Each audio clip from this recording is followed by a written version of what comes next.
The Galactic Council chamber floated in orbit above the blue and gold swirls of the planet Carthus, a shining jewel of diplomacy and politics.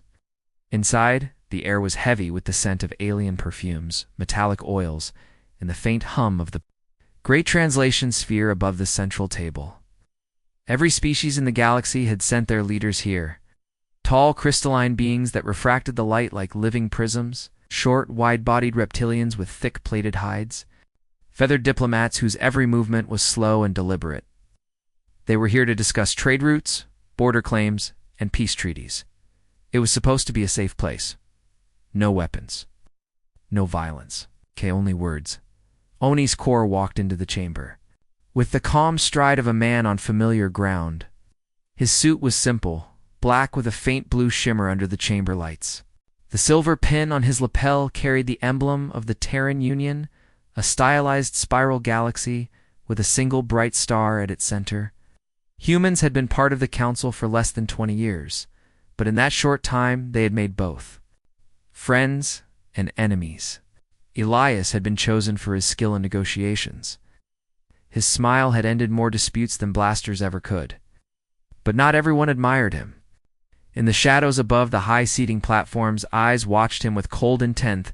The meeting began as it always did, with long greetings and ceremonial phrases. Elias listened, nodding politely. His words would come later when the agenda reached. The disputed mining rights in the Zothos system. For now he'd let the others speak. His hands rested lightly on the table, fingers tapping a slow rhythm. He seemed relaxed. Too relaxed, some thought. Across the chamber, Counselor Drevin of the Vosk Dominion narrowed his black eyes. The Vosk had suffered several trade defeats to human negotiators. Grevin had sworn to humiliate the Terran Union's star diplomat. He had not come here to talk. He had come to strike it. Began with a faint hiss. The great glass dome above the chamber shivered, then buckled inward with a deafening crack. Fragments rained down like clear knives, scattering across the polished floor. Shouts and alarms filled the air. The security drones spun to life, their red eyes searching for threats. Through the settling dust, a shadow moved quickly. An alien. Guard in ceremonial armor, but his weapon was not ceremonial. A compact plasma pistol flashed in his hand, and it was aimed straight at LEAs. For an instant, everything froze. Delegates scrambled for cover. The translation sphere flickered. The guard stepped forward, weapon steady. Elias rose slowly from his seat. He did not look frightened. His lips curved into a small, warm smile. To anyone watching, it seemed out of place, as if the man with a gun pointed at him were a minor inconvenience rather than a mortal threat. That smile made the guard hesitate, just for a second. It was enough for Elias to tilt his head ever so slightly, studying the man, as though reading him like an open book. Drevin's voice cut through the chaos. He accused the humans of bringing violence into the chamber, twisting the scene for the audience. Other council members shouted over him. The chamber descended into a storm of arguments. The guard took another step, his finger tightening on the trigger. Eliza's smile did not falter. His eyes met the guard's, and in that unbroken gaze there was no fear, only certainty. As if Elias already knew how this would end, the shot came. A brilliant pulse of green light tore through the space where Elias had been standing a heartbeat earlier. He had moved with startling speed, sidestepping and letting the blast strike the metal wall behind him. Sparks rained down. His hand shot out and caught the guard's wrist. He did not break it, did not disarm him with violence. He simply pressed his thumb into a nerve cluster on the alien's forearm, and the pistol clattered to the floor. The guard gasped in pain and confusion. Elias guided him backward and down, almost gently, until the man was kneeling. Then he stepped away, brushing a speck of dust from his suit sleeves. Security drones swarmed the attacker, dragging him away. All around, the council members shouted questions, accusations, and demands. But Elias said nothing. He returned to his seat, still smiling. That unsettled them more than anything. Even Drevin hesitated. What kind of man could face an assassination attempt and sit down as if nothing had happened? What kind of man could smile at the moment of his own possible death? A faint vibration in Elias's cufflink broke his stillness. It was a silent signal, one that no one else noticed. He pressed his thumb against it for half a second, sending a single code back. The message traveled faster than light to a hidden relay station beyond the council's borders.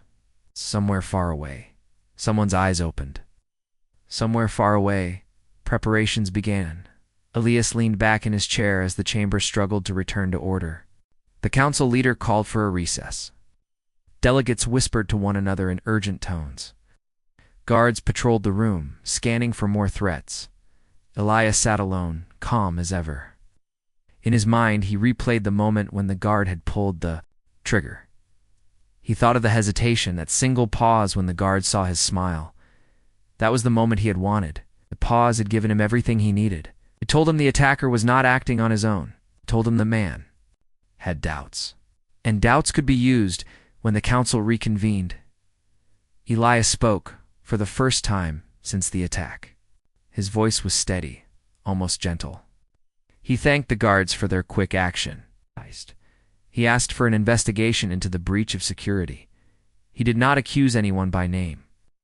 But his eyes, calm and bright, lingered on Counselor Drevin, just a moment longer than necessary. Drevin shifted uncomfortably in his seat after the session.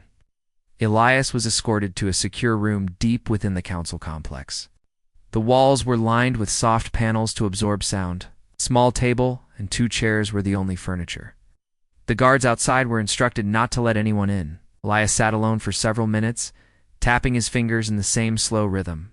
As before, he was thinking, calculating. Finally, he spoke softly into the empty air. His cufflink caught the sound and transmitted it. "Phase 1 confirmed," he said. "Begin approach." Then he leaned back, closing his eyes for a moment. When he opened them again, the smile had returned. It was not a friendly smile. It was the smile of a man who had been attacked and now knew exactly what needed to be done, far above the planet. Hidden behind the curve of a dead moon, a black ship changed course. Its hull absorbed light, making it almost invisible against the stars. Inside, men and women in black armor checked weapons and systems. They moved with quiet efficiency. Their leader, a tall woman with sharp eyes, looked at the incoming message on her display. A smile touched her lips, mirroring Elias's. "We're on our way," she said. The defenders were coming back in the council complex. Elias poured himself a glass of water. His hand was steady. He took a slow drink, then set the glass down with care. He knew the next move would not come from him. It would come from the conspirators who had sent the guard. They would try again. It would be more careful. They would think he was still just a diplomat, here alone, without protection. And that was exactly what he wanted them to think. Night on Carthus came slowly, the great station rotating until the sun's light faded to a dim glow through the dome. The council members retired to their private quarters, each surrounded by their own guards. Drevin did not sleep. He paced in his suite, speaking in low tones to someone on a secure channel. He did not know that a tiny human-made drone was clinging to the wall outside his window. Listening to every word, Elias, in his own quarters, sat by the wide viewport watching the stars drift past. His reflection in the glass showed the same calm expression, the same small smile. Somewhere deep inside, beneath the diplomacy and the manners, there was something else. Something sharper. He had been attacked. That was a mistake. Very big mistake. And the galaxy was about to find out why humans were not to be underestimated. He closed his eyes, listening to the quiet hum of the station.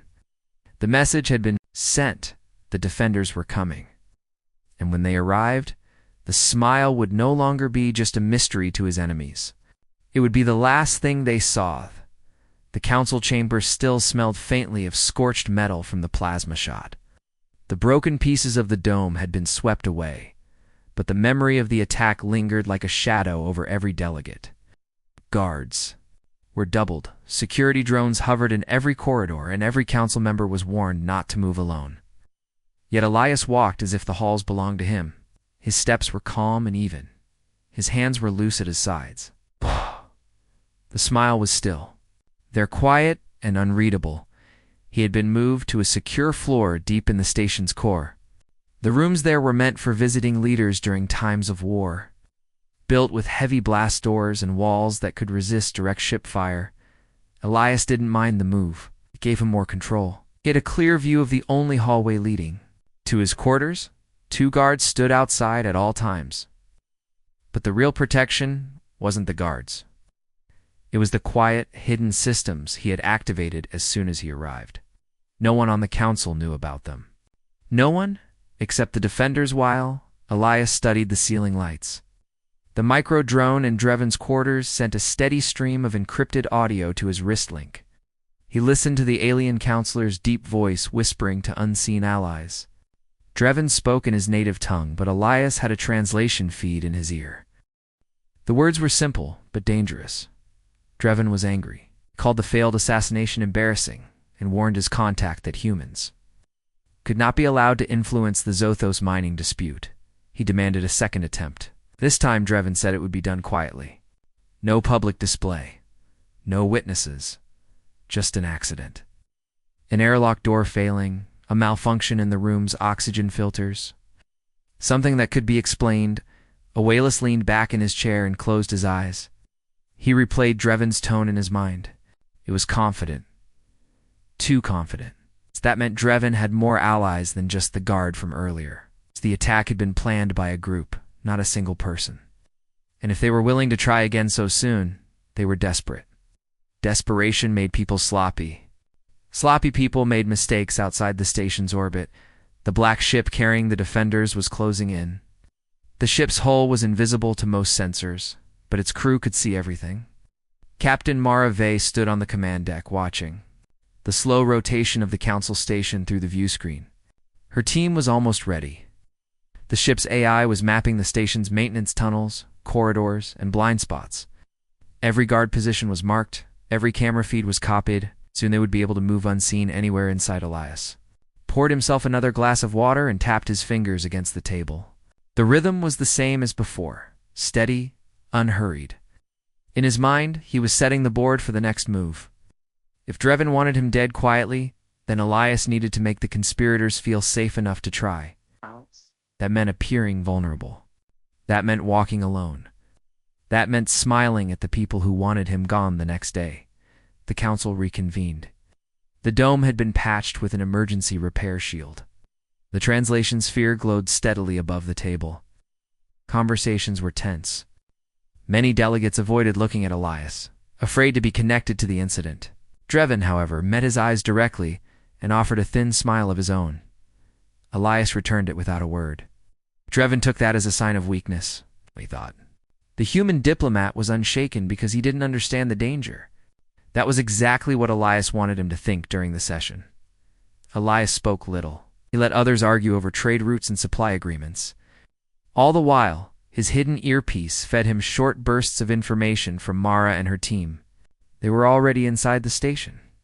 Disguised as repair crews and service technicians, the defenders moved unnoticed, planting small surveillance chips and intercepting encrypted messages. Every time Dreven spoke to his co-conspirators, the humans listened. Every time a guard shifted patrols near Elias's quarters, the defenders marked it on their maps. By late afternoon, Elias received a signal from Mara. The conspirators had made their move. A small team of disguised operatives would attempt to access the maintenance shaft that connected to the air system above his quarters. The plan was simple. Introduce a slow, odorless toxin into his ventilation while he slept. It would look like a mechanical failure. No alarms, no gunfire, just silence. Elias gave the signal to let them proceed. He wanted to see their full network before striking back that night. The station's halls were quiet. Lights dimmed to a soft glow. Most delegates slept behind locked doors. Elias sat at his desk, reading an old Terran book from a thin display screen. His cufflink vibrated twice, the agreed warning.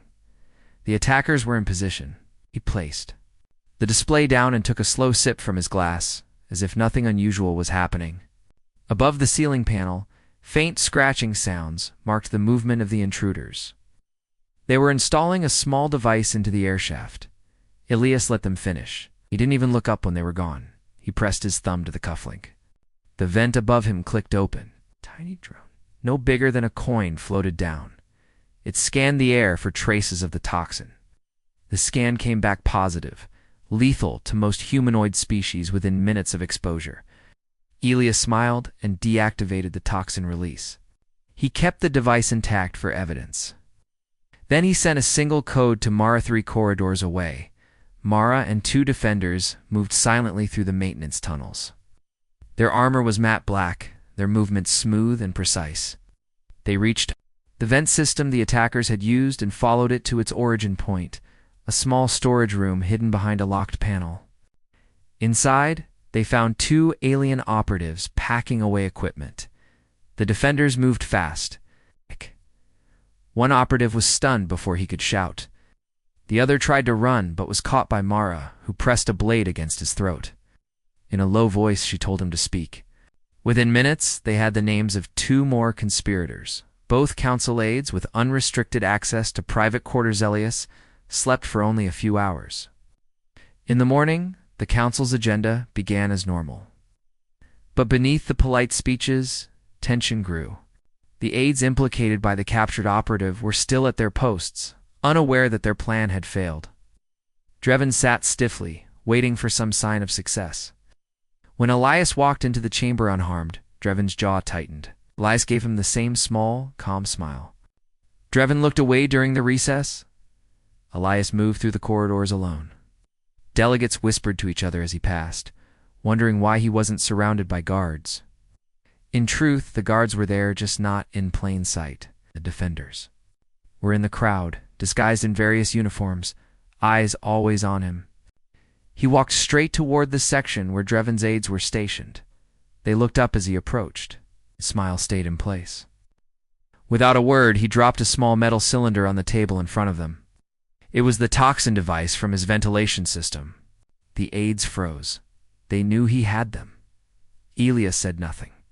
He just turned and walked away. Leaving the object where it laid that night, Drevin called another meeting with his conspirators. His voice was tense. The aides had gone silent. The device had been returned. He knew the human had survived, but he didn't know how. He ordered one final attempt, something quick, in public, before the humans could react. What he didn't know was that Elias and the defenders were already ready for him. The game was shifting. The hunter was about to become the prey far above the station. The black ship adjusted its orbit. Every defender aboard was armed, armored, and waiting. Elias stood by his viewport, watching the distant stars. The smile was still there, calm and unbroken. The next move would be his, and when it came, there would be no hiding for those who had tried to kill him. Station's artificial morning began with a slow brightening of the corridor lights and a low hum from the life support systems. Council members woke to the quiet routines of politics and diplomacy. Elias woke to a different rhythm. His eyes opened the moment the light reached its full glow. He was already dressed by the time the guards outside his doors switched shifts. The night's data had arrived from the defenders, and it was worse. For the conspirators than they could, Gesmera's voice came through his earpiece in a low, steady tone. 3 more names had been added to the list. Not just aides and minor officials, but a security supervisor and a communications officer. That meant Drevin's reach was deep inside the council's infrastructure. It also meant Elias's movements. Calls and even meals had probably been watched since before the first attack. He listened without interruption as Mara detailed their next move. Her team had marked every possible ambush route inside the station. The conspirators thought they had the advantage because Elias was walking without obvious protection. But every hallway, every shadow, every blind corner was already mapped into the defenders. Head Elias stepped into the main corridor with the same calm smile he had worn since the attack. Delegates who passed him nodded politely, but avoided lingering too long. Rumors were everywhere. Some said the assassination had been the work of rogue mercenaries. Others whispered that the humans themselves had staged it to gain sympathy. Elias didn't bother correcting any of them. Confusion worked in his favor. The less they knew about his true response, the easier it would be to set the trap the council met in the grand chamber. But the agenda was thin. Trade discussions dragged on, and tensions between smaller worlds flared into petty arguments. Elias spoke briefly on the Zathos dispute, delivering a measured suggestion for shared mining rights. Drevin countered with a sneer, accusing humanity of wanting control over resources that weren't theirs. The words didn't matter. What mattered was Drevin's eyes, dark, restless, searching for a sign that his last attempt had unnerved the human diplomat. Elias gave him nothing but that same patient smile, which only seemed to sharpen Drevin's frustration when the meeting broke for the midday recess. Elias left the chamber alone. 2 corridors over, a figure in a gray technician's uniform followed him at a distance. Another stood near a maintenance hatch ahead, pretending to check a wall panel. Their timing was perfect for someone who didn't know the defenders were already watching. Mara's voice came into Ilias's ear again, low and calm. 2 targets in play, she said. 3 more closing from the left hall. He kept walking. The station's design favored curved passageways with many branching paths, good for privacy, but also perfect for ambushes. Elias turned into a narrow section with no other council members in sight. The technician behind him quickened his pace. The one ahead moved away from the wall, holding a tool that wasn't really a tool. From the side corridor, 2 more shadows stepped into view. Their plan was simple: surround him, block both ends, end it fast. But they were too late to realize the mistake they had made. The first man reached for Elias's arm, but something blurred in the air above. A defender dropped from a service hatch, black armor blending with the shadows. In one movement, the operative caught the attacker's wrist and twisted, forcing him to the wall. Another defender stepped silently from the curve behind, seizing the rear attacker before he could react. The 2 from the side corridor froze at the sight, but hesitation was fatal. Mara herself emerged from a panel in the wall, her blade already drawn. In seconds, the 4 conspirators were disarmed and pinned, their weapons taken, and their comms disabled. Elias stood in the middle of it all, still calm. Still smiling, he stepped forward and crouched in front of the one who had tried to block his path. In a quiet voice, he asked a single question: "Who gave the order?" The man's jaw tightened, but when Mara pressed the flat of her blade to his throat, his resolve cracked. Drevin's name came out, followed by a second name Elias hadn't heard before: Councillor Varric of the Jern Confederacy. That was unexpected. Varric had been one of the quieter members of the council, rarely speaking during disputes. But now Elias understood. Varric had influence over shipping routes near Zathos. If the humans were removed from negotiations, Drevin and Varric could split the mining rights between their factions. Mara sent the captured attackers into the shadows with her team. They would be held in a secure section of the defender ship, far beyond the reach of Drevin's allies. Elias continued his walk, as if nothing had happened. By the time he returned to the public corridors, no one who saw him could guess that a quiet battle had just taken place a few meters away, back in his quarters. Elias reviewed the morning's events. Every attempt to kill him so far had revealed more of the conspiracy structure. Every captured operative had given up another link in the chain. Drevin thought he was forcing the human into a corner, but it was Drevin's own network that was shrinking, one piece at a time. Elias decided it was time to draw them all out at once. That meant bait. That meant an opportunity to tempting for the conspirators to ignore him. Sent a public message to the council's internal network announcing that he would be inspecting the mining rights data in the archive sector later that evening. The archives were in an older part of the station with fewer guards and slower security response times. It was exactly the kind of location an enemy would choose for a quiet disappearance. Within an hour, Mara reported that encrypted messages were already moving between Drevin's inner circle. The trap was set. The archive sector was silent when Elias arrived. Rows of tall shelves glowed with dim light, filled with crystal data rods and sealed memory cores. The air smelled faintly of old machinery and ozone. He walked down the central aisle, hands clasped behind his back, scanning the rows as if he were truly here to read. In truth, every corner of the sector was already covered by Defender operatives. They were hidden in ceiling vents, behind shelving units, even under maintenance grates. The conspirators had no idea they were walking into a net. Footsteps echoed faintly from the far end. 2 figures appeared, moving casually at first, then faster. Another shadow slipped from a side aisle. Leah stopped between the shelves, turning toward them with that same smile. The nearest one spoke in a low growl, telling him there had been a request for his immediate return to the council chamber. Elias tilted his head as if considering, and the shadows above shifted, and 3 defenders dropped into the aisle. The attackers didn't even have time to reach their weapons before they were forced to the floor. One of them spat a curse and tried to bite the defender holding him. Mara stepped forward and drove her knee into his chest, knocking the air out of him. She knelt, voice low and controlled, asking who else would be attending Dreven's private meeting later tonight. At first, he refused to answer. Then Elias walked closer, crouching so their faces were level. He didn't threaten. He didn't raise his voice. He just held that calm smile for a long, silent moment until the man's eyes flickered and dropped. The answer came quickly after that. Varric, Dreven, and 2 more counselors would be there.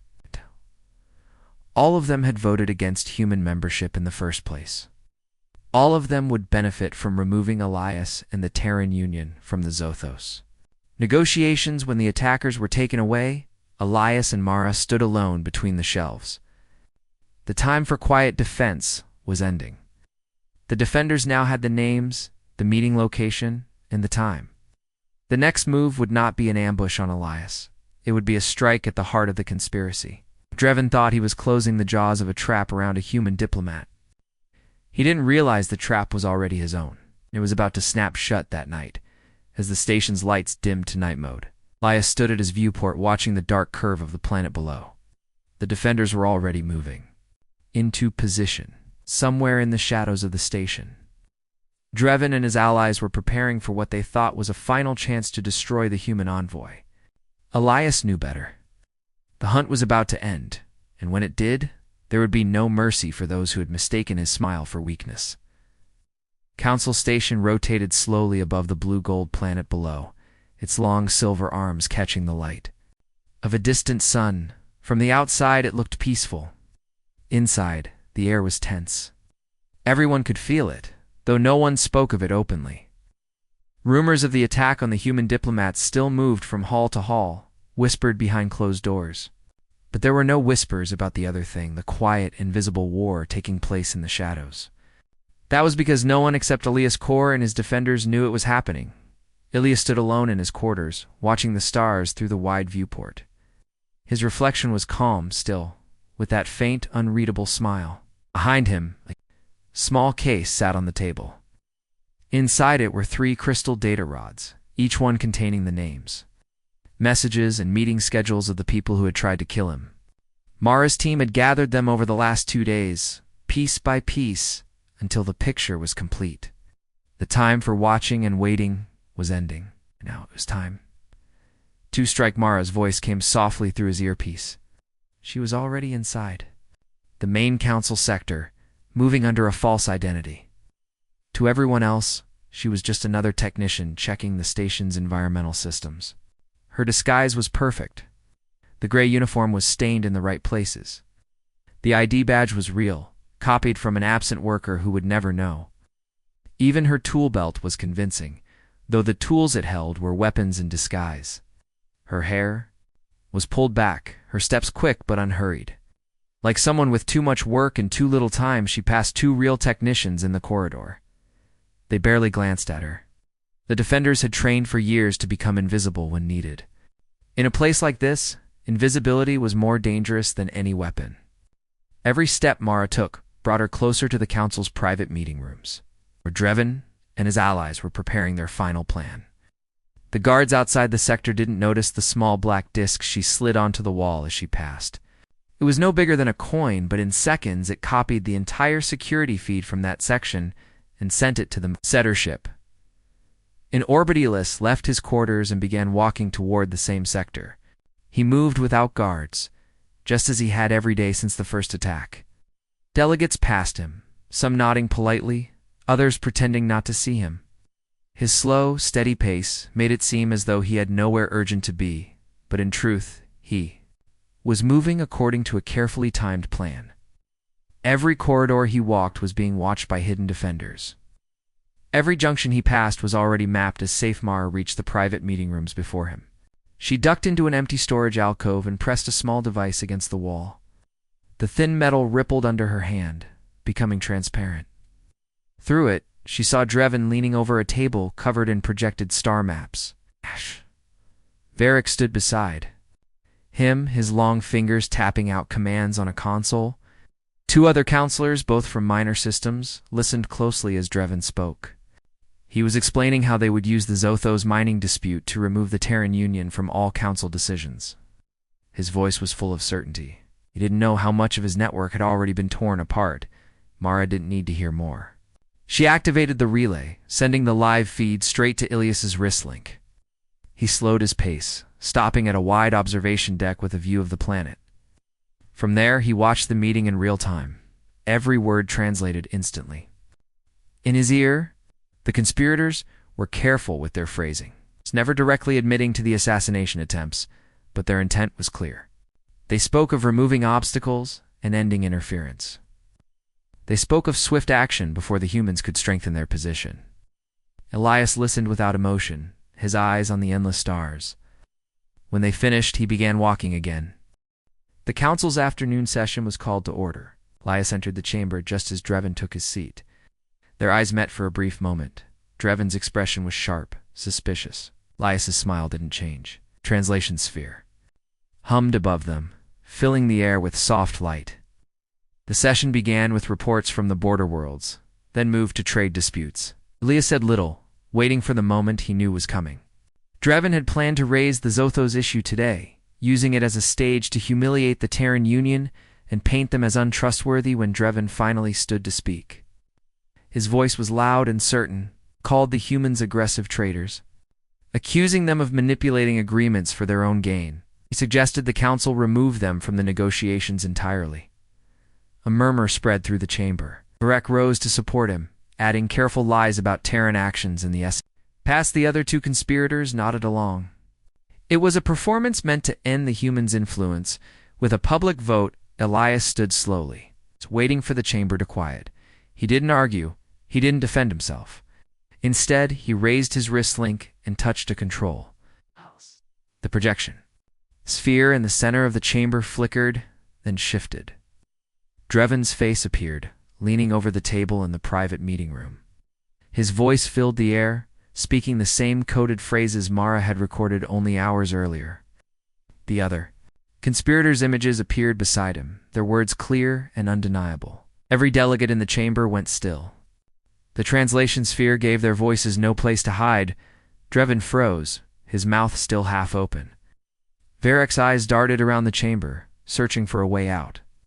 Elias let the recording run for another few seconds before cutting it off. Silence that followed was heavy. Then, Elias spoke in that calm, even tone. He explained that these men had not only conspired to remove the Terran Union from Zothos, but had orchestrated the attack on a sitting diplomat within the council chamber. He said nothing about the defenders. He offered no details of how the evidence had been gathered. He didn't need to.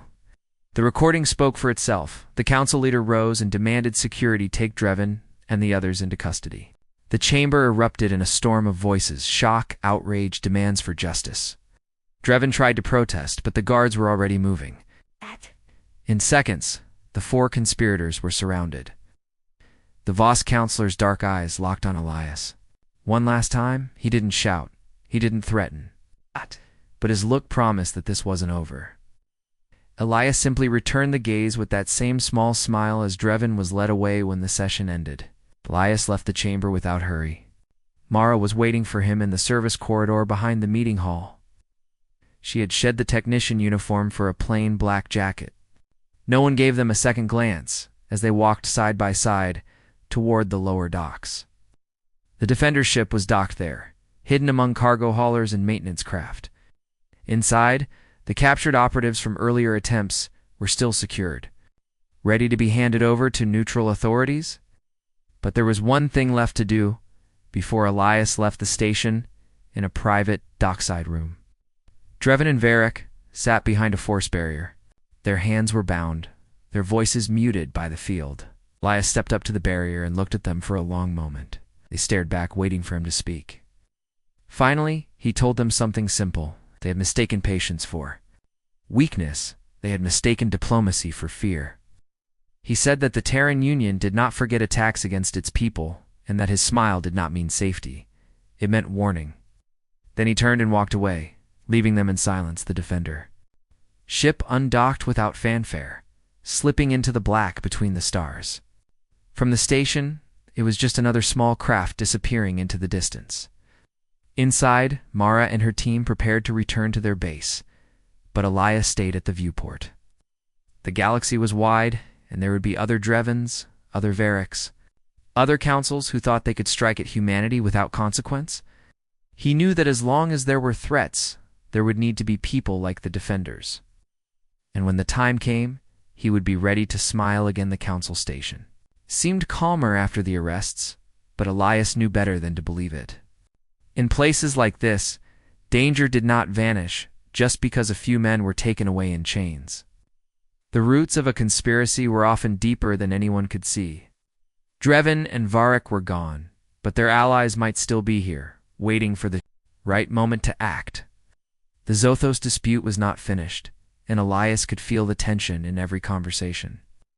Every glance in the corridors 2 days after the public exposure, the council leader called an emergency session.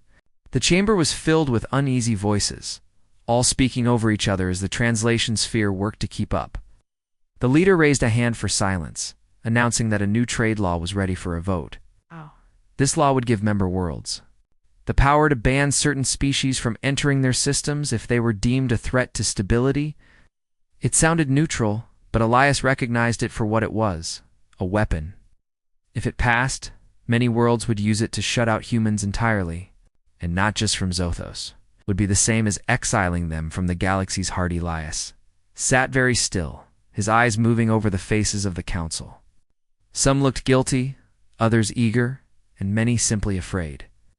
He knew fear could sway a vote faster than greed. A new law like this would pass easily if no one spoke against it with strength. But speaking was not enough. Evidence and action were needed to make the threat of this law clear. There was no time to waste. The vote would take place in less than an hour. Mara's voice came through his earpiece in a whisper. She had been watching certain counselors since the arrests, tracking their meetings and messages. The group pushing for this law was smaller than Dreven's conspiracy, but more cautious. They had avoided direct talk of violence. Instead, they spoke in legal terms, hiding their goals in polite words. Mara had found something more dangerous than words, a sniper team, hidden in the station's upper support beams above the chamber. Their target was Elias. The plan was simple. If he stood to speak against the law, they would kill him in front of everyone, creating chaos and fear. The vote would pass before order was restored.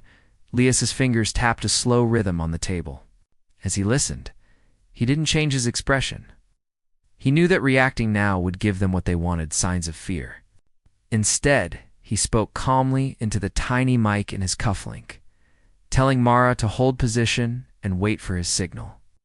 The defenders were already in place. Somewhere above, in the narrow crawl spaces between the chamber's curved walls and its outer shell, they were moving like shadows. Toward the sniper's nest, the council leader called for open discussion before the vote.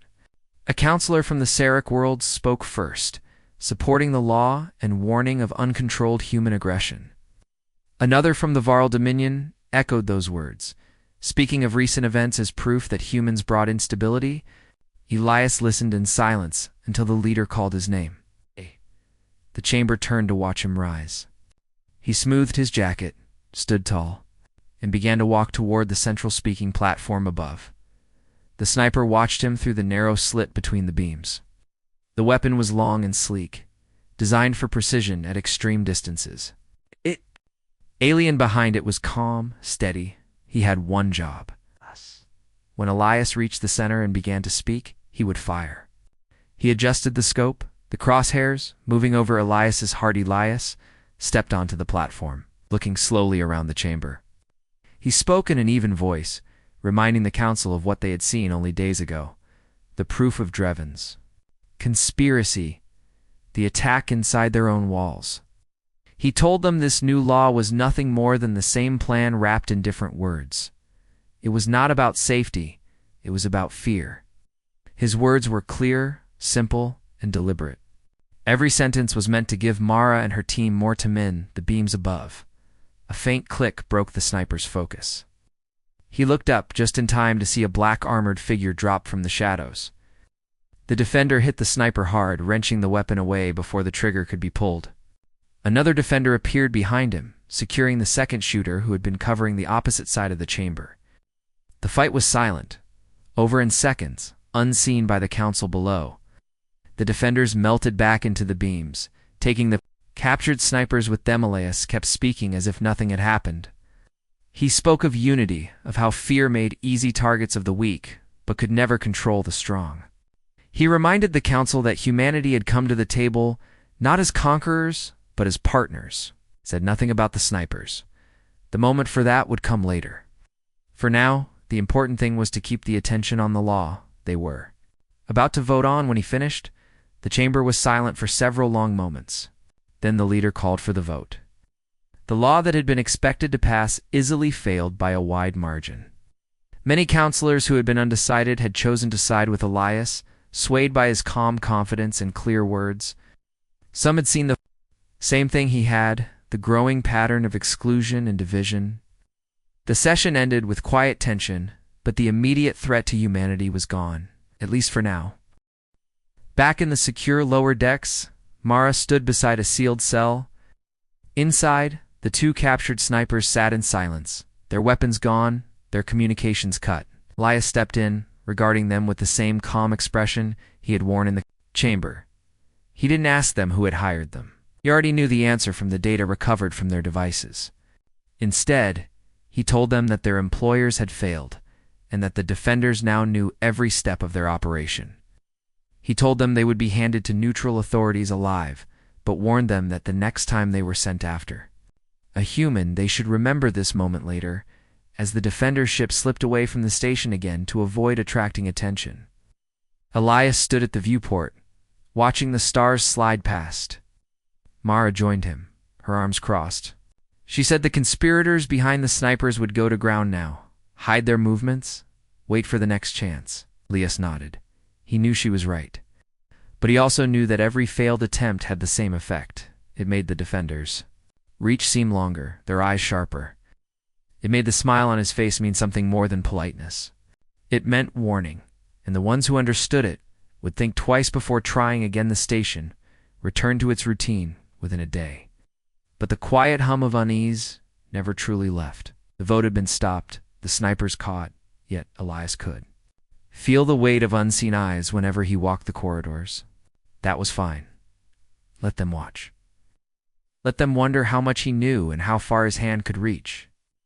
In this game, fear was a weapon, and he had learned to wield it with the same ease as his words. And as long as the defenders were close, that weapon would never leave his side. The council chamber was brighter than usual, but the light felt cold and sharp like a blade. Rows of alien leaders sat stiff in their seats, their voices low as they waited for the meeting to begin. News of the failed vote had spread quickly across the galaxy, and those who had pushed for the law were restless. They had not given up. They had changed tactics. Elias walked into the chamber with the same measured steps as always, his jacket perfect his face, calm and unreadable. That calm was what unnerved them most. They had attacked him in public, tried to pass laws to ban his people, sent assassins to kill him, and still he came back. Smiling, the leader of the council opened the session, but before any formal business could begin, a tall, thin alien from the Crass Dominion rose to speak. His voice carried across the chamber without effort. He accused humanity of aggression, of deception, of planting spies in council affairs. Every sentence was sharp, meant to provoke a reaction. Elias listened in silence until the alien leaned forward and said the words that shifted the air in the room. Humans, he said, were weak, and they only survived because others allowed it. A quiet ripple passed through the chamber. No one expected Elias to reply with anger, but neither did they expect what came next. He smiled. Not a polite smile, not the careful curve of lips that diplomats used, but a slow, deliberate smile that reached his eyes. It was the same smile he had worn the day the first attack failed, and the same one he had worn when the vote was crushed. He stepped toward the central platform, his voice calm and low. Weak, he said, is a word people use when they do not understand their opponent. He turned his head slightly as if listening to something far away, then said that sometimes a weak man stands alone, and sometimes he does not stand alone at all. High above the chamber in the silent void beyond the station's shield, a formation of ships shifted position. They had arrived hours earlier under stealth protocols, but now they powered up their main drives. The screens in the council chamber flickered as the station's sensors detected the sudden presence of more than 30 human warships, all positioned with precision around the station. The council guards looked at each other uneasy. A Krast delegate stopped speaking mid-sentence, his eyes darting to the screens. Elias waited for the silence to grow heavier before he spoke again. He said that the defenders were not here for war, but for clarity. They had already boarded 3 fleets belonging to certain worlds, whose leaders were in this very room. They had taken those ships without firing a single shot, disabling weapons and shields with targeted precision strikes. He let the words sink in, then added that the defenders had also uncovered encrypted transmissions from these leaders to mercenary groups beyond council space, arranging more attacks against human colonies. The evidence, he said, had been sent to every council member an hour ago. Murmurs filled the room. Some delegates turned to their aides, whispering urgently. Others stared at Elias with open fear. The Krast delegate tried to regain his footing, calling the accusations fabrications, but Mara's voice came from the com feed clear and steady. She confirmed the seizures of the fleets and played short clips of the transmissions, complete with timestamps and voice matches. There was no room for denial. The conspirators' faces were pale, their bodies stiff, as they realized that their private war had been laid bare in front of the galaxy. Elias looked directly at the Krast delegate and asked if he would like to deny the evidence again. The alien said nothing. Round them the chamber was still, except for the hum of the translation sphere. Elias told them that humanity had not come to dominate or to conquer, but they would not bow to those who struck from the shadows. He said that when humans smiled, it was not always kindness. Sometimes it was warning. Sometimes it was the last thing an enemy saw before they lost everything they thought was safe. Outside the station, the defenders' ships moved with deliberate precision, locking into positions that made it clear they could disable the station itself if ordered. They did not need to say the words. The display of power was enough. Elias reminded the council that humans preferred peace, but they understood war, and they never entered it halfway.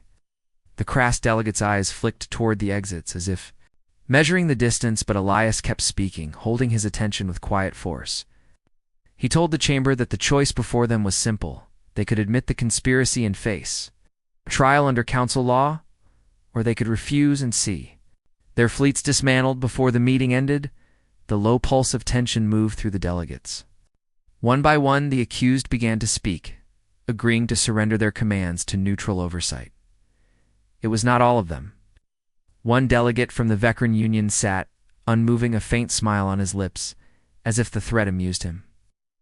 Announced that his fleet was already in motion, heading toward human space. He had no intention of stopping.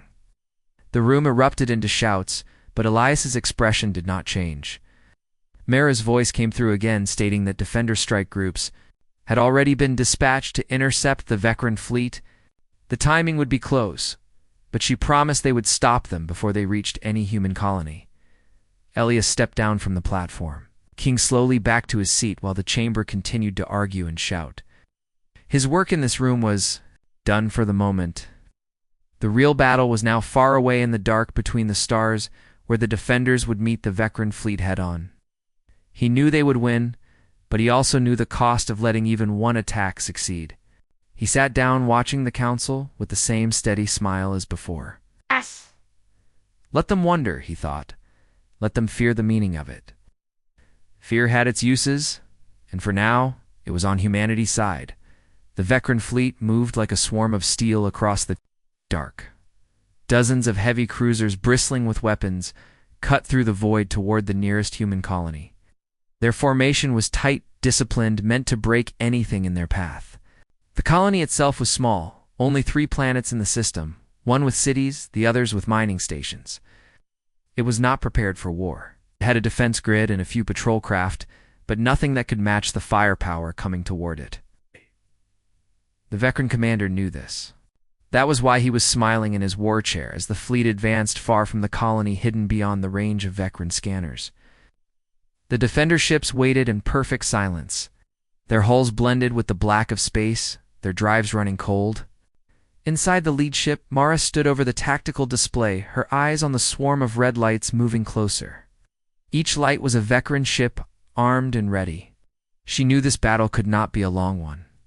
The longer it dragged on, the more chance some veteran vessel would slip through and reach the colony. This would have to be fast, precise, and finally Liais's voice came over the secure channel from the station far away. He asked for a clear line, and Mara confirmed it. Told her this was not just a defense, it was a message. The veteran commander needed to understand what it meant to cross this line. Mara gave no reply, only the faintest nod to her crew. Orders flowed like water through the ship. Pilots strapped in weapons charged, shield harmonics shifted to maximum resonance. The other defender ships mirrored the movements, every action quiet but certain. The veteran fleet was still 2 hours from the colony when they detected movement. Small contacts flickered onto their sensors for a moment, then vanished. Commander frowned and ordered a scan. Nothing.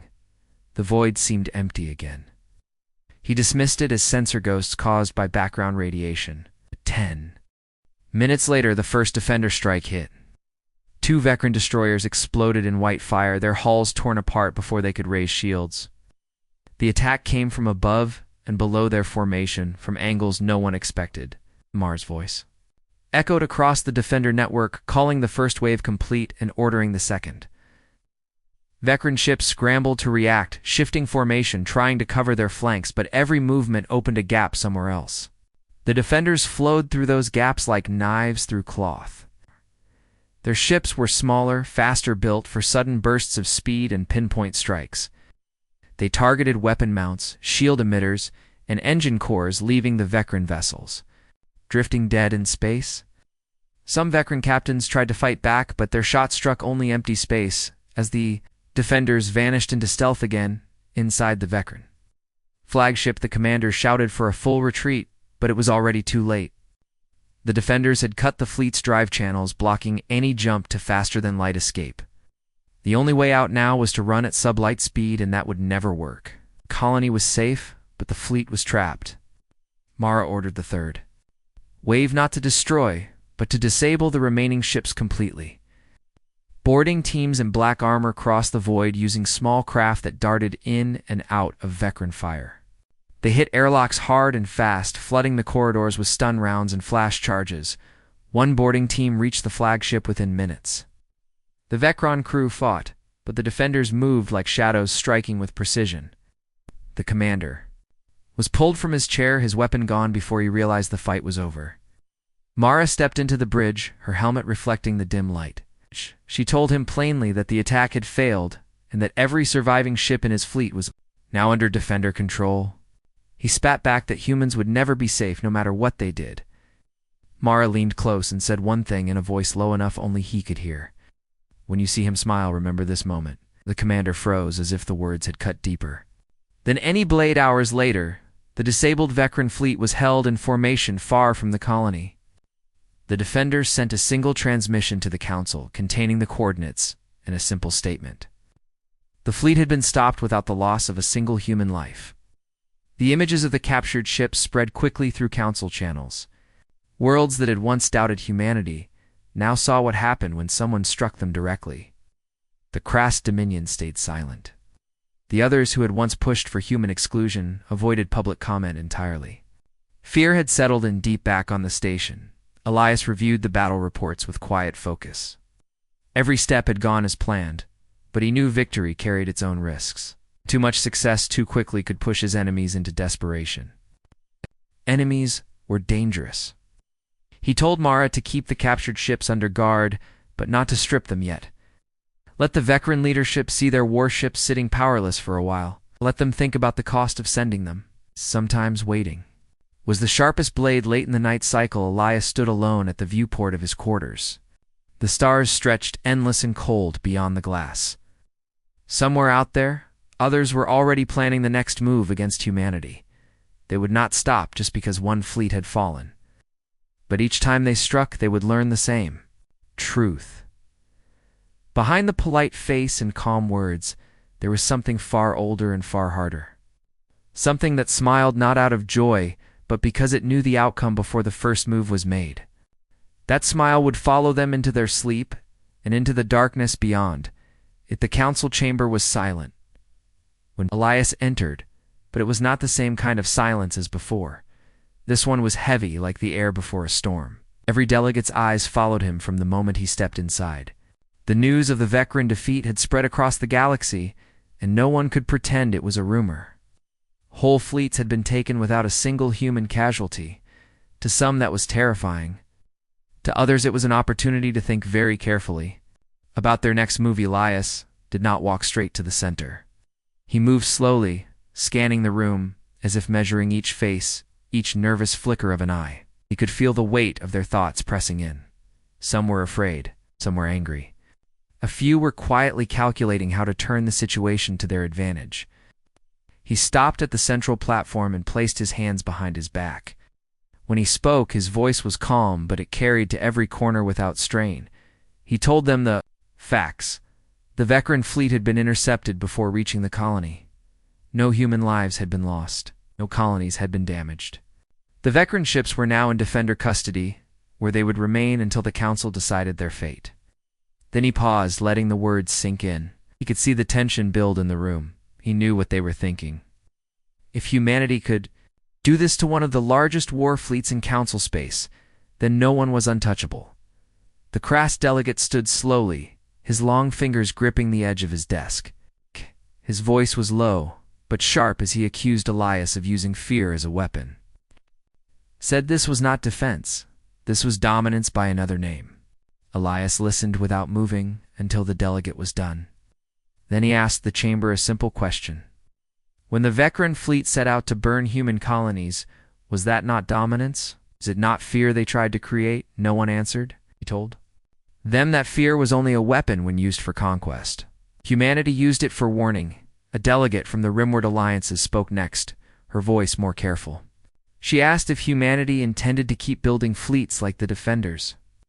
Elias smiled faintly and said humanity had always built for survival. They would continue to do so as long as there were those who thought peace meant weakness, she pressed. Further asking if humanity would stand with others if they faced the same kind of attack. Elias did not hesitate. He said yes. Humanity would stand with anyone who faced the kind of shadow war that had been aimed at them. He could see her lean back, thinking hard about what that promise meant high. Above the Council station in the Black Void, the Defender fleet was in motion again. Not for war this time, but for presence. They moved into positions visible from the station's main observation decks, a clear reminder that they were there and ready. The sight unsettled some of the delegates, but others felt a quiet relief knowing that power could work both ways, depending on who held it. The Vecran commander was brought into the chamber under heavy guard. His face was pale, but his eyes were defiant. He was placed before the Council to answer for the attack. The chamber screens, lit up with evidence from the seized transmissions and tactical records showing every move his fleet had made. He tried to claim he acted alone, but it quickly became clear others in his government had supported him. This was not just an attack, it was a coordinated attempt to force humanity out of the Council entirely. The revelation sparked chaos. Voices rose. Accusations flew. The chamber guard's Tenstaliest did not raise his voice, but his next words cut through the noise like a blade. He told them this was exactly the danger he had warned them about from the start. When fear and ambition mix without restraint, it leads to fire. Fire that does not stop burning until everything it touches is ash. He looked directly at the Vecran commander and said, "The fire stops here." The commander stared back for a long moment. But in his eyes, Elias saw something change. Not agreement. Not surrender. But understanding. The Council voted on the Vecran case before the day was over. The verdict was exile from Council space for the commander and the dismantling of the remaining Vecran war fleets under neutral supervision. It was the harshest sentence handed down in decades. As the vote was announced, murmurs filled the room. Some were relieved.